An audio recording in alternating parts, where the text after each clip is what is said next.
Recently, I thought my girlfriend had been hiding my weapons. What weapons have you got? Like nunchucks? What are you talking about? No, she denies it, but I'm sticking to my guns. Fuck! No, wait. I completely mistold that. No, I completely mistold that. So let me start that again. So recently, I've discovered that my girlfriend has been applying glue to all my weapons. Ah. Horrible. She denies it, but I'm sticking to my guns. Welcome to the Honest Designers Show, your transparent look into life as a modern designer. My name's Tom Ross, and I'm the founder at designcuts.com. And this week I'm joined by my fellow Brit and hand lettering expert, Ian Barnard, American retro design expert, Dustin Lee, and the incredibly talented South African illustrator, Lisa Glans, who, as I do this introduction, is trying to make me laugh on the video.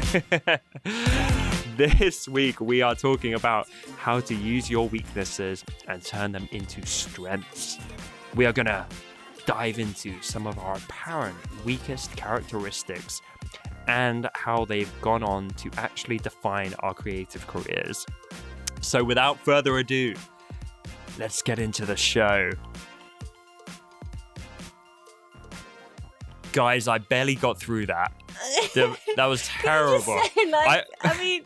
Trying so that was hard, so hard. man. Have you got it on gallery view? Because it's hilarious watching everybody. So, for the dear listeners at home, I'm here. I'm keeping things professional. I'm trying to read out our intro. And we not. I've got the other three of these suckers pulling faces, making silly gestures, and doing everything they can to get me to crack and to laugh. But I'm not having it. Look at this. Look at this behavior. Can't believe it. This is scandalous. Oh, Dustin, you do look kind of psychotic. I It know. suits you. I mean, is that a freeze frame? Like it's pretty He's good. just pulling this crazy face at me. Okay, so we're talking about some of our weakest characteristics today. What would you guys say are some of yours? I'd have to say for me, it's probably my calves because I feel like I neglect them. I noticed that too. I noticed you focus more on the shoulders and things that people can see, but not really on the parts that were really going to help your health. Yeah, I mean, I'd say, Dustin, you got pretty impressive traps, for example. I do. Yeah, I mean. Yeah, big. I mean, you're like one giant neck. What can I say? Oh, my traps, I thought were my breasts. My No, breasts. that's pecs. That's pecs. Oh, traps. Yeah. So, shall we give a bit of context? We normally have a little natter before we record these episodes. I think this was Ian's brainchild, this episode. So, Ian, who better to kick it off? What is one of your weaknesses that you have turned into a strength? So I already worried that I didn't have a consistent style. I thought I was going to bring down my business, not get me much work, but actually having that need to not. I can't sit still for longer than 5 minutes, and that is reflected in my Instagram feed mainly. And I feel that I just can't stick to one style, or I can't stick to one look, and I'm just always pushing myself to do something else. And actually, where I'm going with my business at the moment, that really helps because it gets me more traction than it would do if I was just sticking to one style. So it means I get less client work because they can't see that. They're like, we want to use you to do, actually you do way too many things. But it gets me more traction in terms of actually I'm focusing a lot more on my shop. And so the increase in traffic because of me randomly doing like letter balloons and stuff like that on the Procreate means that I get more people to see my profile, and that, obviously flows into more people in my shop. So actually, at the beginning when I just started to get people wanting to hire me to do hand lettering, I thought I'd have to, try and hone in. And if that was something I really wanted to do, then I needed to bring my skill into a certain style.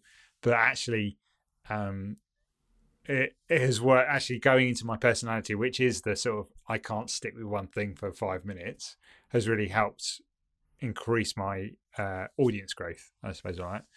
So that's and I would actually argue that it has become what defines you. It's become your style. And I was talking to Stefan Kunz actually earlier, and I was talking about you, Ian, behind your back. Sorry, mate. Sorry, mate. Not good. And we were talking about like his brand, and I was saying how I think a brand is how other people describe you and your work, almost behind your back. And I was saying when I think of you as like almost the experimental letterer who's always pushing boundaries and trying new things. And so weirdly, through not having a consistent style, it gives you a style because your style is always experimental. Yeah, and actually, Seb Lester, who's that Clickford who does all the like logos and stuff like that, was like one of the first people to sort of really get popular. Like, he's got 1 million followers on his thing. Calls himself a stunt calligrapher. And I'm like, oh, that is such a good title. That is cool. That is like a sexy Unfortunately, name. maybe I can be a stunt letterer, but that's sort of sounds a bit like copying. But I like that. I think it's like the experimental lettering artist, I find, because everything I do, I suppose the one constant thing is that it's all to do with lettering. Even when I'm applying a lot more illustration, it is still letters that actually make the thing. And that's me. I suppose it's all, since I've been doing this, it's all been, I draw letters for a living. That's what I do. And that in turn goes into a lot of different things. And like the focus of my shop is always lettering, and the focus of my YouTube channel is always lettering. And so everything I do is focused around that. But I think I then bring my personality, which is just that constant need to experiment and to try new things, because I get bored very easily. Me too. Some people can do the same thing over and over again. I can't. I have to, and that's what's the evolution of my thing. I started off with the really traditional calligraphy, then moved to hand lettering more. Then I moved to the iPad, and I know I probably won't be that on there forever, and it'll be something else will come out, and I'll probably and you got to try it. You're like a magpie. You're like, ooh, shiny thing over there. Exactly. Collecting loads of shiny things. I think it's absolutely great to touch on the positives, but can we dive a bit more into the insecurities around that as a weakness, especially in the earlier days? Because I think the listeners are going to be thinking, well, this is my weakness, and I can't possibly see how that's going to play out as a strength. And they're probably in the mire and the despair of feeling crappy and inadequate about it being a weakness. And I don't want this to be like a job interview scenario where it's like, and Ian, what's your biggest weakness? And you're like, well, my biggest weakness, I'm probably too creative for my own good. You know what I mean? Yes, it's just they're just flowing so crazily. Exactly. So I want this to be real weaknesses, and I think it is, or it could be depicted as a real weakness. But can you dig into that a bit more? Like, why is this such a weakness for you? Or historically, why has it been? Or why did it feel like one? I suppose when I was trying to get client work, they're not having, not being able to nail down, when my shop was just a sort of really small side business, not being able to nail down a style meant that clients couldn't really understand what they were going to get. When they came to my site, and so, and I get lost in comparison with other people like Lauren Holm, who had you could see her style, or John Contino had that really vintagey lettering style, and I was like, oh, why isn't it that I haven't got that, or can't find it, or can't? And I think that brings a lot of anxious thoughts in terms of, will I ever find it, or am I just not good enough to have a style?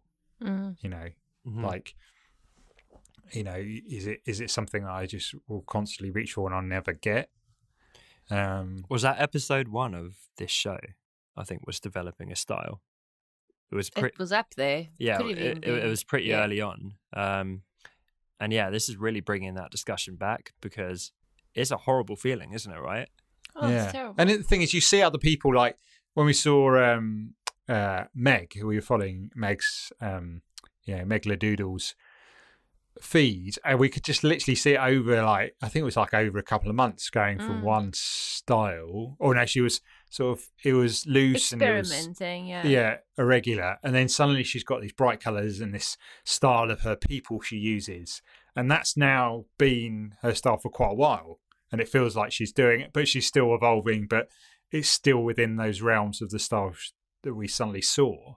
And I see other people doing that as well. And do you know, when you're like, I think it's what happens in life, you see other people sort of maybe getting successful or getting promotions, and you're just stuck doing the same thing, and you're like worrying and thinking, well, what's wrong with me? What's wrong with what I'm doing? Is it not good enough in terms of what clients want to do, want to hire me for? And so it has been a bit of a, but then I suppose I focused so much on that, I realized that actually all these other bits were doing well, and not until I think, oh, actually, hang on, it's helped me to focus my channel a bit more, because it's actually the stuff that I really enjoyed at the beginning, which was the experimental stuff. And then I was trying to find a style, and that didn't actually work. And then going back to the experimental thing is the thing, one, I enjoy and is more focused on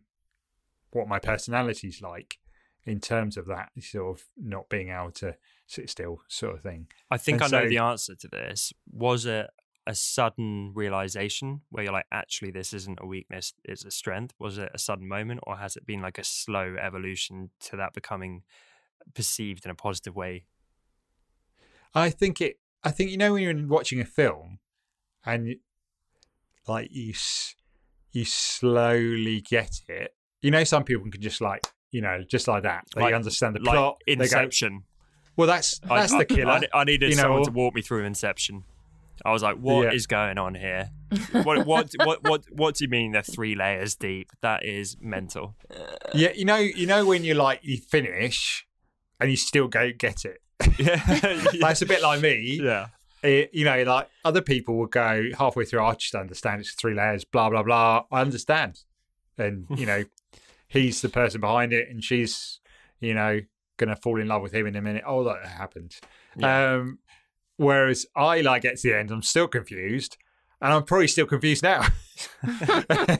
and or it's that you sort of, you go away and you have to think about it quite, and it's sort of a long drawn out process. And it was like, I suppose it was it's auditing your work, and it's something I used to do, or I did, when I was transferring to doing more lettering stuff, was that looking at my business and realizing that actually it was okay not to like everything about design. And actually I wasn't enjoying website design, and I wasn't enjoying branding. So a lot of that stuff I sort of, okay, I'm going to put that to the side now.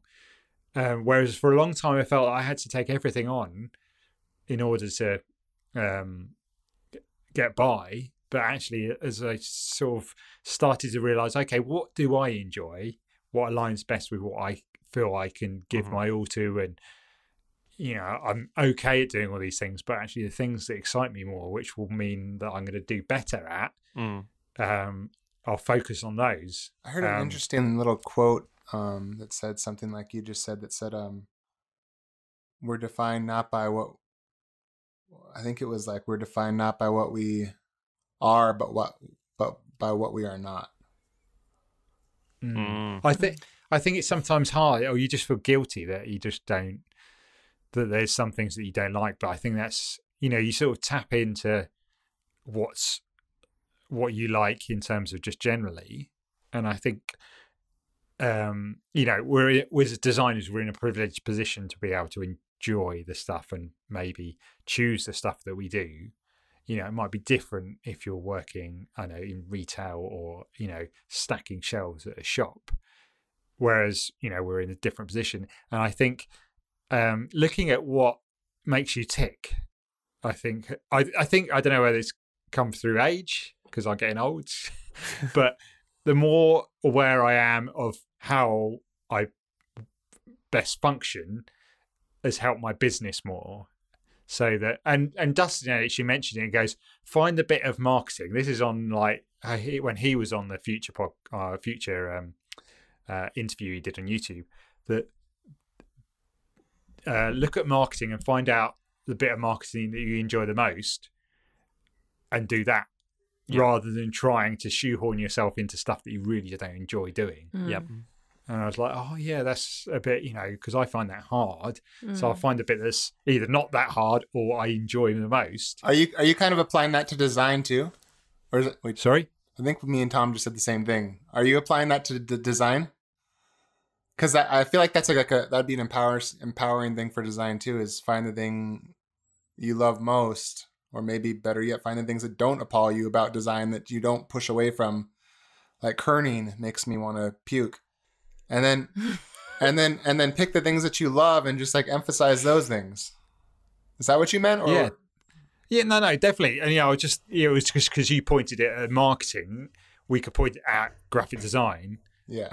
And seeing what the things you love about design, because we always, I'm very, very much an advocate for niching down, because you can really. It gives clarity to the person hiring you that you're the best at doing. I think we mentioned in the past that you were doing like websites for churches, because there's hundreds of churches, and if you became the person who did really good websites for churches, then another church come along, see your name at the bottom of a website as a designer, click on it and go through and see all these other examples of and that could be in any other field. It could be you could be the main person for doing bakery logos or coffee shop logos or coffee shop murals.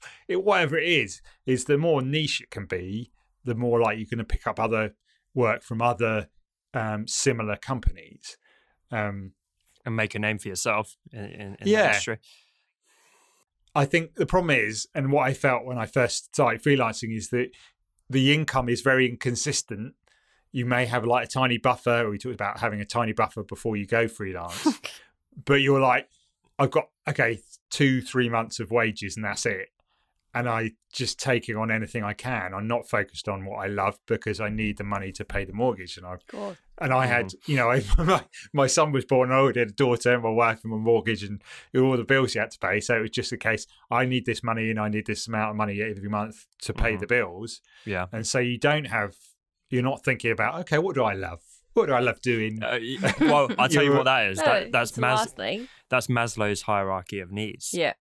So for anyone who's not familiar, like you get your basic, what is it? It's like shelter, shelter, and then security, and something like that. So basically, if you're not, if you're living out on the street and you're getting rained on and you're getting horrendously ill and horrible living conditions, you're not going to be pondering like existential questions of like, how can I get fitter or happier? I think the bottom is like self-actualization, which is kind of like almost like a bourgeois. That's the top. That's the top. That's the top. I'm sorry, the top. Yeah, self-actualization, where you're literally, it's almost like conspicuous hobbies, almost, where you have so much time you're able to literally go on meditation retreats for 4 weeks and.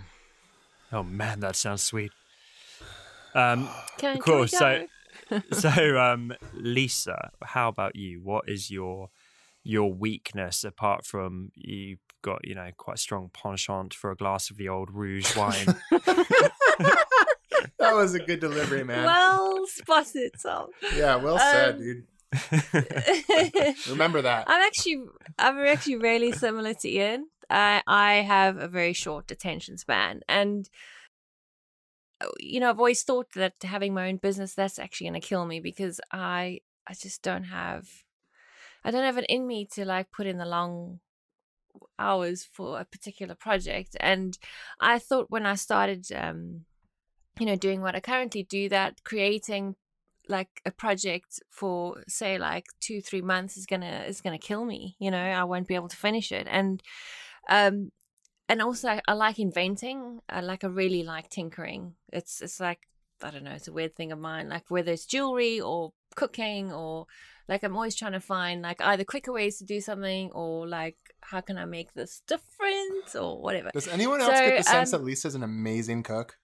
I just am getting that vibe from her. You're thinking about pancake mix from the last episode. Pancakes, But I'm and just pizzas. also picture you just having such a good dinner, like making some sort of roast or something. I don't know, the way you talk about food and like your consumption of wine, like Tom was saying. We gotta go Look, visit they you do down go at the well Glam together. Castle. We need to do an Honest Designers Come Dine With Me if you guys have that show. Yes. We'll that hold would be up so like the good. 10 out of 10 for you. Yeah. So I definitely want to hear a bit more about that, Lisa, but I will say I'm quite surprised because you're one of the best executors that I've ever known for getting head down and just get the work done and crank out like these big elaborate projects. I mean, Yes. some of the products we've collaborated with you on, you'll be like, yep, this has been 5 months of like getting this thing done, and you get it done like no one else. So I'm surprised. Quite Well, frankly, it's Lisa, I'm shocked in you. Well, it's because I've managed to find ways to actually use that to, I mean, make no mistake, some days I just don't want to do it. It's like I really force myself to do the work because I find it starts getting laborious, and then I lose interest. And quite honestly, if I didn't have, I guess, my parents' work ethic, I probably would have walked away halfway through. It's just that I kind of now then use that to power. Like I find ways to like, how do I make this process quicker? How can I make this process quicker for my customer? How can I, so I've used all those kind of like little inventive ways and ways to speed up my workflow and still get good results. Yes. I get the have sense you're a found very ways- well-rounded. Pardon me, I didn't mean to interrupt. No. But it is a compliment, so it'll just be a quick compliment. Oh, thank you. You seem of all of us to be the most well-rounded. Sorry, are you calling her returns? Because that's outrageous, Dustin. Don't turn this around on me, Tommy boy. We're gonna see each other in a couple of weeks. We got to be. Lisa's in great shape, but that's outrageous. But like seriously, like you think about marketing. You think about. You focus on your illustration. I just feel like you're very well-rounded in presenting yourself as a business. I don't remember why I was saying that compliment, but it was connected to whatever you were saying. That actually means a lot coming from you because I think you're pretty good at that stuff too. So, I think I try and think of all those things, and it's probably the workaholic in me. I don't know. But anyway, so I think... So how... Are you saying basically you have the side where because of your work ethic, you can execute, you can get these projects done, but your kind of flighty, low attention span nature, basically you morph that into a strength by channeling that into tinkering and improving processes and stuff like that. So it's not that you're just doing the project, you've got all this stuff happening on the periphery to keep your attention span occupied. And the problem is that it's extremely distracting. So I mean, I could probably double my output, but I just have so much stuff going on at one time. Like, I want to, play with that a little bit, and then I come across this and go, oh, I want to try that out. And I've got a question, Lisa. How on average in your internet browser, how many tabs do you have open? Easily 30. Yeah. Yeah, I was getting that vibe. Yeah, it's scary, and I think you got to keep them open. You never know when you might need that article from like 6 months ago, right? Yeah, exactly. You never know. And the thing is, so that is a real weakness. I really believe it is because it is distracting. But at the same time, that was the reason why I invented those creators that I've put together, because they were like the birth of me trying to find quick ways to do stuff for my customers. And I thought, if I could translate that into them also doing stuff for themselves in a quick way. So hence the portrait creator, hence the wreath creator, hence the critic creator. It's so when we had Aidan Fishbone on talking about processes and efficiency, were you geeking out over that stuff? Because I honestly I didn't know you had that gear. It's more practical for me. It's pure practicality. So if I can find a fast way in Illustrator to do a task that I do repetitively, that's what I geek out over. That to me is like, oh, okay, cool. So how do I get this and this and this and this done like super fast? You know, that to me is more exciting than like work processes. That's like, oh, you know, like that's adult stuff. They're kind of kissing cousins, I would argue. They are. Yeah. They are. Make no mistake. It's just that I tend to be the hand, like I'm a practical person. It's so, like yeah. design software, since it's gone, you know, since it's become software, not just manual, but maybe even manual too, is almost like these weird puzzles. Like Illustrator is almost like a game. Like, how can I get shapes and match shapes and make them all cut out at the same time and space equally? And yeah, it becomes a whole nerdy. Yeah, absolutely. You know, I always say to Cliff, I could easily have been a mad scientist inventor, because like I'm constantly like trying to like solve this puzzle thing in my mind, like and just I had just happened to be an illustrator, so like somehow integrated into my day, but it is a problem when you need to pay attention. And yeah.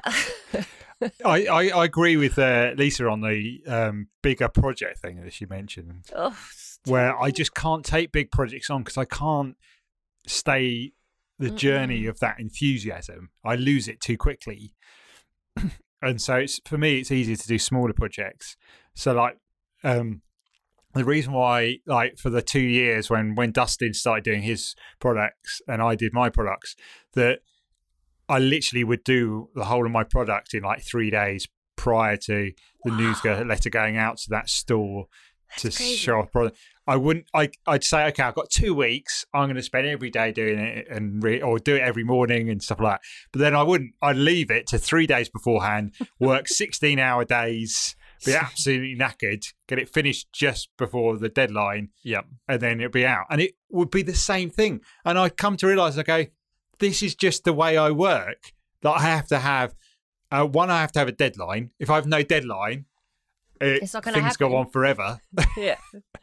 But if I, even if it's like, there has to be something, it has to be an external deadline. I can't say, I'll give my deadline this Friday. And then I'll go, oh, you can have an extension. It's so funny how many things we tend to think have a good reason for them. And when you really start to dig into it, you're like, is there a really good reason? Like, is there, like you just proved, you don't need to have things done spatially over the course of 2 weeks. You can do it in 16 hours days at the end. And it's arguable whether one's better than the other. In fact, I don't think one is better than the other. And it's like just forced upon us that, I personally think it's forced upon us by like capitalistic society to like force us into being good workers. But like you should like be able to like, I don't know, experiment with like your tea blends that you like to make, Ian, you know, like Ian brand tea blends, and then for 2 days spend it making a product and then move on to your gardening project with organic gardening, you know? I love the examples. Me too. I wish I'm similar to you, Ian, with that. I always have been. That's one of my biggest weaknesses. I'm not even going to use that as my one for this episode because I have yet to discover a strength that's come from it. I had it all the way through college where every single essay, every paper I had to turn in, I would pull an all-nighter for it. I would blindly panic. It was terrible for my health. It was so stressful. And when I say last minute, not just leaving it weeks and weeks and weeks and then pulling an all-nighter, but every single one for 4 years, I would sprint to the office where you hand it in. And as they were closing the box where you put your paper in, I had to beg, borrow, and plead the person and like, just let me add this to the pile. So I think the most relaxed hand-in I had was I handed it in 120 seconds before they shut that box. and the worst one I had was 5 minutes after they shut the box, where I had to like slip it into the pile and like, you know, plead with them. I was such an idiot, and I did it over and over and over again. And so when I started Design Cuts, I would do that with every single bundle that we put out. It wasn't even deliberately leaving it last minute. I was just so busy, but I would have to put them together in a space of 3 days, every single one for 2 years. I had a heart attack thinking, this is the one I've screwed up. I haven't been able to pull it together in time. And it would always be like that one email that came through an hour before it launched that saved the whole thing. and it made me a nervous wreck. So like I say, that's not the example I'm giving, because I've never been able to be like, and the positive is, it's more like now I've hired people that aren't morons like me. So, things run smoother. Yeah, I guess. Oh, look at that. You've learned that you can't pull it off yourself, so you need someone else. Look at that optimism. I love it. So really I'll be. Truth, though. Yeah, it is. It is. Like, no joke. Like, it's good that you know that about yourself. Yeah, it's a terrible weakness. My actual weakness for this episode, I would say, is probably being like a bit of a people pleaser. And I also suffer from that. Yeah, like I've never been one of these people where I'm like, it's water off a duck's back. I don't care what anyone thinks. I care too much. I want to try and make everyone around me happy. And that might sound like a kind of trite, like that's not really a weakness. That's just being nice. No, it but can be. Yeah, it really is. Like not like it makes me a complete pushover or I can never be assertive. I can in the right settings.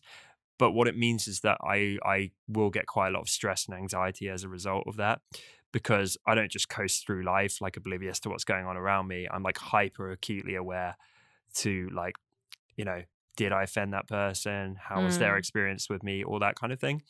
And that can be pretty draining, and it still is to this day. But how that's kind of morphed into a strength, I think, is that's predicated the entire ethos of my company and how I deal with people and business partnerships and friends and that kind of thing. And we talked last episode about how to go the extra mile. So that's me channeling that weakness. And a lot of it, like some of our customer service training is on the back of 13-year-old me getting ignored by someone at school on MSN Messenger and feeling like terrible and mortified. Instead of not caring about it, I'm like, oh my God, they ignored me. That's ripped my soul apart. I feel so insecure about that.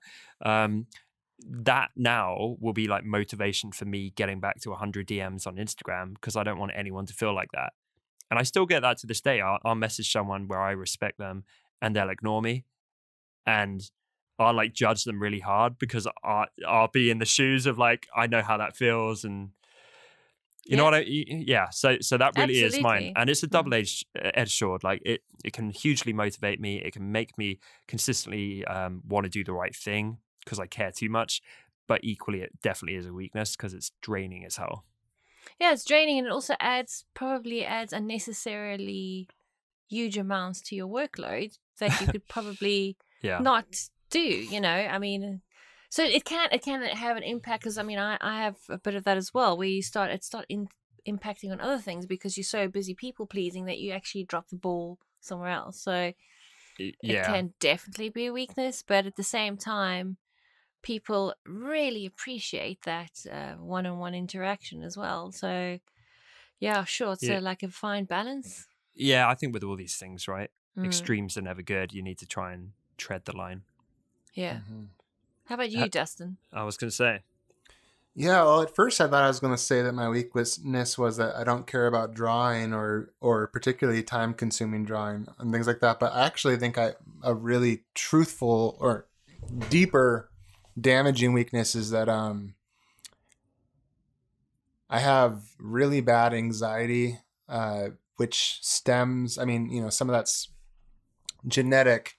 Some of that I think is from how I was raised, and this isn't a slight on my parents, but I remember when I was going through therapy for anxiety, and I was doing group and private therapy, and I remember in the group they said, how many of you had parents who were constantly telling you, whenever you left the house, be careful, right? Like all the time.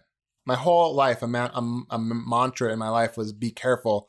And what they said was, when that's said to you often, what happens is you start to believe, if they're saying be careful to me, they don't believe I can handle whatever situation is going to be presented to me when I leave the comfort of my own home. And so you create this anxiety that whatever comes my way, I can't handle it.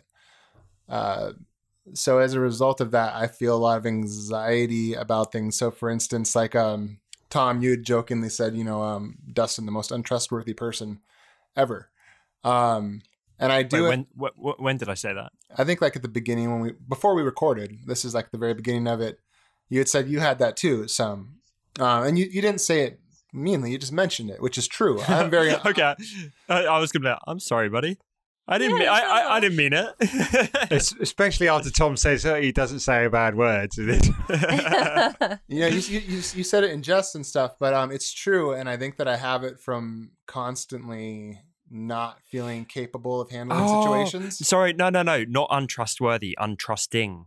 I'm sorry, that's what I meant. Untrusting. Yeah. So you're very trustworthy, but it's that you often don't trust others, or it takes a while for you to build up that trust for them. Yeah, I'm just like so anxious about protecting the business, particularly now that I have 3 kids and a wife, and all have to retire. I mean, you guys know there's a whole laundry list of things you have to have prepared for when you get older, and so I have a very like anxious mind about. So, for instance, there's probably been deals I haven't done as a partnership with you, along with a lot of other people. Dustin, let's rewind. When we first got to know each other, you were like beyond trepidatious. So it wasn't so much a toe in the water with you. It was like a molecule in the water. Like we took things very, very slow. And it was after about 3 years of like treating you consistently well, where you're like, I think I feel comfortable with these guys. Yeah. And so I was just raised in circumstances that I think like really reinforce that for me. And man, I'm not trying to put a pity party for myself, but it is exhausting to constantly think that people are trying to take advantage of you or whatever, especially when you know that it could be the consequences could be on your kid. It's a huge weakness. It is. I mean, like I said, I've probably lost opportunities because of it. I've spent a lot of time toiling over it, talking to my wife about it, talking to a therapist about it. I mean, it's exhausting. I don't know if we're supposed to turn this into a strength, because if we are, it's not. You know what? I feel like I'm going to probably sound like your therapist, but I really don't want you to see that as a weakness, Dustin. I think it's a... But it's painful, though. I mean, it's hard to live with. It is painful. And also... And I feel like it keeps you away from connecting to people. If I'm telling Tom or you or whoever, Tom, I can't do that, man. No, I can't do that. And I can't do that with you. Or I can't do that with you. People are like, man, this guy's being a jerk. Why is he always saying no? What's his problem? No. Like, we're the honest designers, so I hope you don't mind me going deep here and saying this. But I absolutely consider you a friend. I can't wait to hang out at Creative South. We've been doing this podcast for years. I've known you for like 5 years or something now, like half a decade. Yeah, pretty long. And there's still times recently where you will be distrusting towards me. Yeah.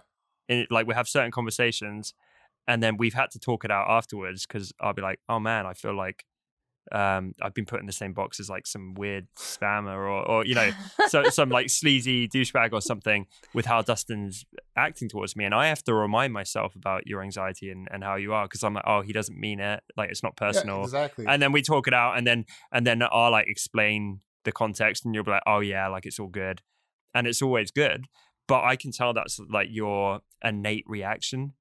Yeah. Is to respond like that to anything that's like minorly uncomfortable. Your default to that mode. Yes. Very much. And so. I never judge you for it. And it's like, to be honest, I can relate. I'm not that extreme, but my dad, his dad, so my granddad was a policeman. And so my dad got raised, I think, in a similar way of his dad constantly exposing him to like the worst of society and all the risks out there. And then he then fed that down to my brother and I, where he's super like, be careful. Here's, you can't go to that part of town and all that kind of stuff. Mm-hmm. And that made me like super paranoid with loads of stuff in life. And I think the only benefit that I can glean from it is it maybe makes you a bit more aware and streetwise. You're not wandering around oblivious. You're kind of on the lookout. I like to think I've been pretty good at like spotting fights before they break out in bars and stuff like that. It's not like I'm tough or anything, but I'm aware. Like almost to a fault. Like I can see stuff coming. I tend to like never get in a state where I'm just like stumbling around and don't know what's going on around me. Right. And you can apply that to design and the business world. So equally, you might treat people with like too much caution, but at the same time, it's probably saved you in some scenarios from the wrong people. Yep. Yeah, and that kind of teaching, because I had that a bit as well, and I'm not sure if mine was as overt as yours, Dustin, but it's that whole thing of you as a kid, you grow up thinking that the world's a scary place and it's out to get you. So it's like you constantly have to be on alert, and you really honestly think the boogeyman is, there, gonna get you around every corner you go. And it's only been the last 10 years where that whole thing has changed for me. And so I totally understand that. And yeah, I just I guess I feel like motherly when I hear you saying that, because I just don't want you to think that is a bad thing about yourself. It's something you have to just, I know you're managing it, obviously. I feel guilty about this. I appreciate that. Yeah, I do feel guilty, like especially with Tom or someone's close to me. Like don't feel bad at all, man. I don't want him to feel like that. I'm making this guy feel like a criminal or like whatever. But I'm like, this is my craziness. This is my craziness, and I can't stop it. Help me help myself. Save me from myself. Like, we started this show as like almost a group therapy session for all four of us, and you used to be 200%. Or more like 20,000% worse than you are now. Yes, yeah, I was. You were literally in like a pit of like nervous despair before we started this and now like your creative business is flourishing.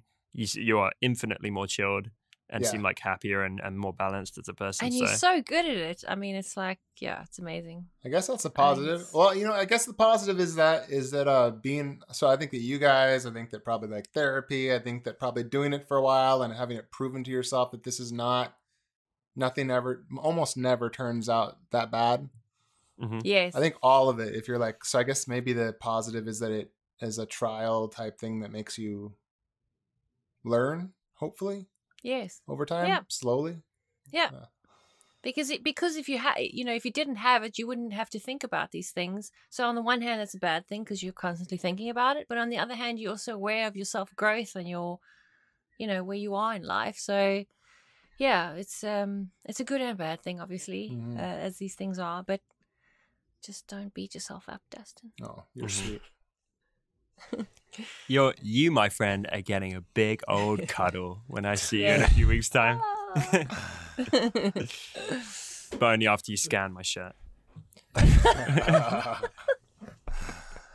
All right, I'll scan your shirt, buddy. Appreciate it, big guy.